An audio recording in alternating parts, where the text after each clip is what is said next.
Vlog 55 is gonna be epic.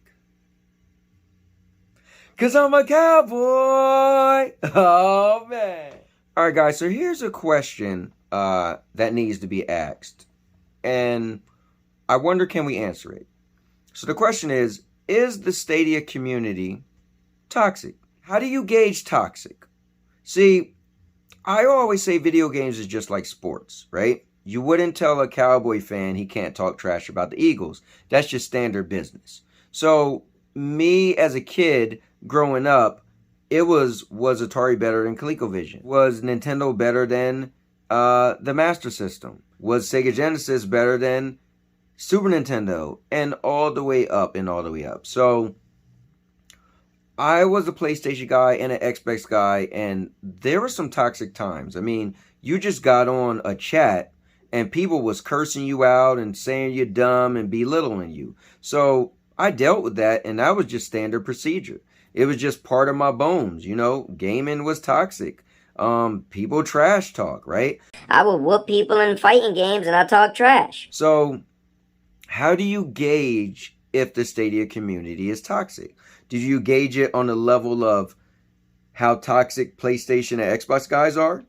For instance, here's a clip from a show I did, and this was PlayStation and Xbox guys talking to each other. All right, guys, listen. I just want to get back to gaming. I want y'all to, y'all might have to go back to Twitter. Stop lying for clout. You're not willing to die over a PS5, so stop. You are not going to shoot me, you pussy ass nigga. Like, pull up. You a fucking rat. Stream, guys. You a rat ass nigga. You would last 2 minutes in jail. Fuck nigga. What the fuck you talking about? You against you ain't stop lying. You lying.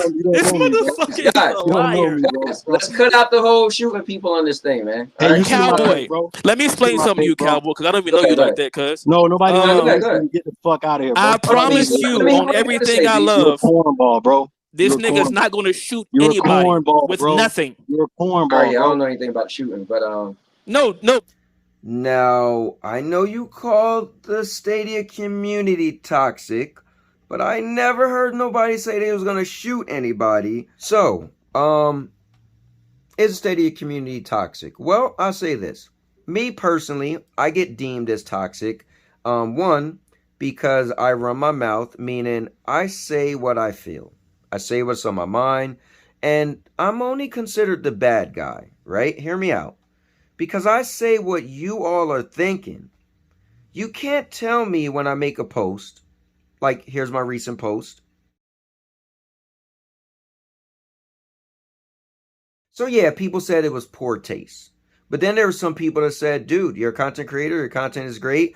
People, channels close all the time.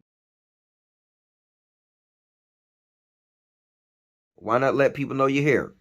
All right, fine. But if that's toxic, well, what about this post from Eddie?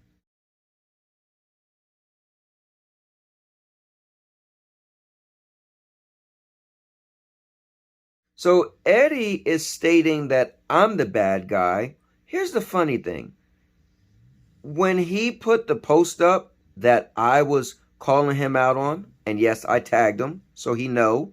When Eddie made that post, he didn't tag me. Didn't have the balls to tag me. But anyway, here's a clip from the actual video, because I'm going to show you how Eddie wants to portray me as the bad guy. Eddie wanted you guys to see just that part where I wrote, hey, Eddie, I'm coming after you. I'm going to actually show you the clip and some of the stuff I said about Eddie. So, where Eddie wants you guys to think I'm the bad guy, now I'm going to actually show you the lies. Because like I said, anything I say, I could back it up on video. Most of these, 90% of you content creators can't do that. That's why I run my mouth in public, because it's documented on video. So here's the clip. Because of Eddie Player One, more people. We had Clyde, we had Lloyd, we had Avery. You name it, the who's was in our very next Stadia bash, right? And this is before it became the Stadia Bash Community Network. So I say that to say this. I don't care that I'm still thank Eddie. Eddie could stomp on my grandma's grave, right? but I'm still always got a love for Eddie because he didn't have to do that. And that meant a lot for me. Again, he was the only one of the top guys, one of the guys that been a part of Stadia since day one, the inception. So I want to say thank you for Eddie. So that's how I talk about Eddie. But on his post, he's telling people, here we go. Public enemy number one. We need to get rid of him. Wow, I never said nothing bad about the guy. He's came at the Stadia Bash Community Network twice, and I let it go because I still appreciated everything he did to help the SBC grow. Anyway, let's go into Exhibit 2. So here's Eddie's letter that he wrote, and he's stating the timeline of everything from him joining the Stadia community to him leaving. But he feels that what's disrupting the Stadia community is the Stadia Bash community. Myself, that pretty much runs it.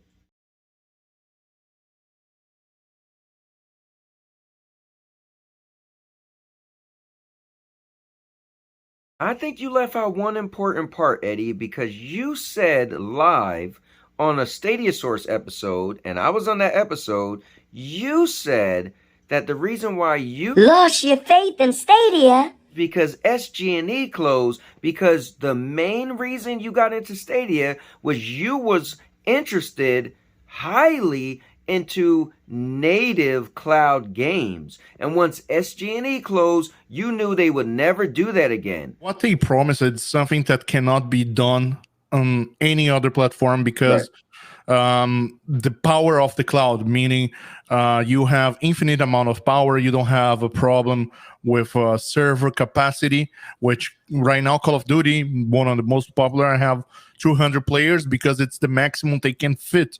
They have thousands and thousands of players. They could try to create a massive battle royale, but the power of the current gen, if we say computers and local machines, cannot run that kind of game. So the cloud was the possibility to unlock everything, and they hired one of the biggest names to try to unlock that everything. Business-wise, I understand the decision and I comprehend, and that the decision business-wise completely makes sense. But it is that future that we heard Jade Raymond say it was 2 to 3 years far from now. Now it's taking another 6, 7, 8 years from today. So on my point right now, I'm going to be enjoying cloud gaming for what it's offering as of right now, which is no patches, no downloads, and you can play multiple screens. But that thing that I was promised that I would be getting that nobody else could get, that thing will take a little longer to arrive. But you're trying to say you got out of the Stadia community because of me? sounds like you're lying.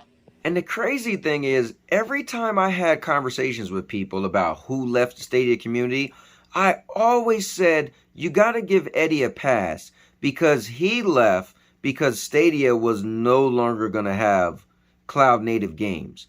I always had your back because that was a valid reason to me for wanting to stop doing Stadia content. So the question is, was all what Eddie said is toxic? Am I toxic? Is the PlayStation and Xbox guys toxic? How do you gauge the level of toxicity that the Stadia community brings? Is the Stadia community toxic? Well, I'll tell you this. The statements that Eddie put out, I will be covering that on Thursday at 5:30 p.m. Eastern on The Opinionators with my co-host Jeff. And I'm going to go into great detail and give you guys my opinion because that's what I do. I talk in front of you, not behind your back. Eddie made a whole post about me and never tagged me. He's corralling all these people against me and didn't tag me. Eddie, I tagged you when I wanted to put you in the mix. But anyway, guys, I'll be covering the whole thing. Until then, guys, is the Stadia community toxic? So let's talk. And now your mama knows.